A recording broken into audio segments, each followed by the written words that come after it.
So that is the thing. So you need to have an advocate, somebody stands in the gap, who's willing to go and check on them. Like, I mean, think about it. How did some of y'all come to church? Right. When y'all was growing up, how did some of y'all come to church? Then somebody else used to invite you to churches?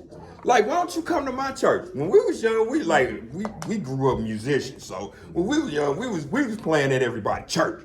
They was like, hey, we need a band, why don't y'all come over? And me and my cousins would go and we'd be somewhere everywhere.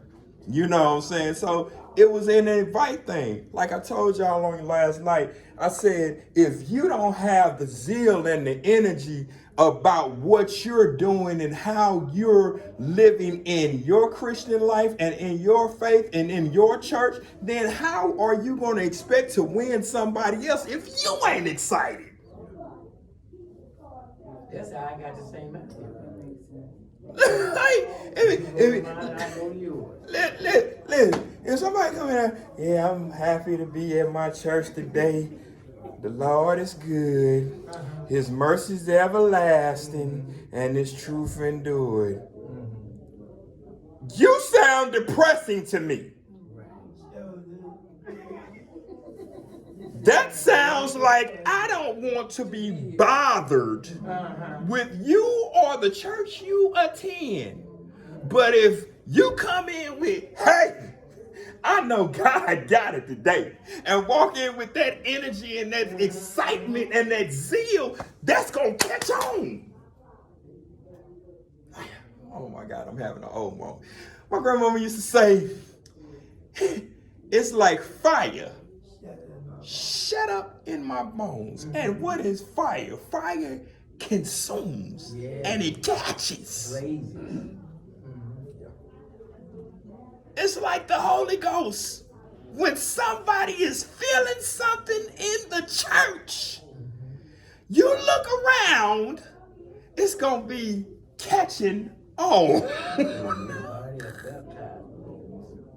And that's what we got to understand. And this is what I'm saying about millennials. You got to get to the point where you can just say what you need to say to them right away. And say it with boldness, because they don't like weak people.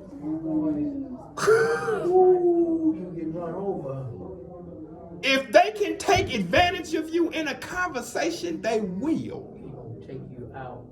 But if they see you standing flat-footed and ready to go toe-to-toe with them, and the thing about millennials, they will yield if you prove them wrong. But you got to know what you're talking about. Because see, one thing about millennials that baby boomers don't have is technology savvy. Listen, you can say you do this right now, and they're like, you don't do that. You know what they're gonna do? They're gonna pick up their phone. I'm finna Google you. I'm finna Google you right now. And then when they see, oh, you do this. This is you. I hate to say it like this, but they go to Google like they should go to God. Yes, sir.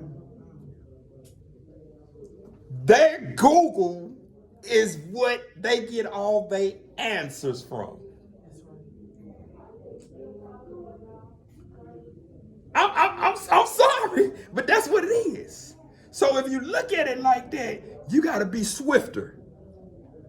You got to know what you're talking about, so you can, hey, you ain't even got to Google that, because it makes too much sense. You see what I'm saying? These are some of the things we got to do. Okay, so it says, let truth be found in your mouth. And what I was saying there was the simple fact that they know when you lying. They know when you lying.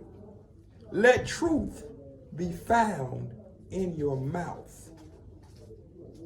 Because they're going to be like, as soon as you say something that's contrary to what you said previously, they done already turned you off. Your 5 minutes is up. You done. They done turned you off. They done shut down. They'll sit there for a little while, but then eventually they just gonna walk off. James Brown, the great musician, said this. He said, he said, there's a difference between hearing me and listening to me. Big difference. Paul said it in Corinthians. He said, you sound like tinkering cymbals, clanging brass. That's because you ain't making no sense. You have to make sense. And not only in your talk, but in your walk. I'm waiting. Hey. I'm waiting. Hey. Because, listen.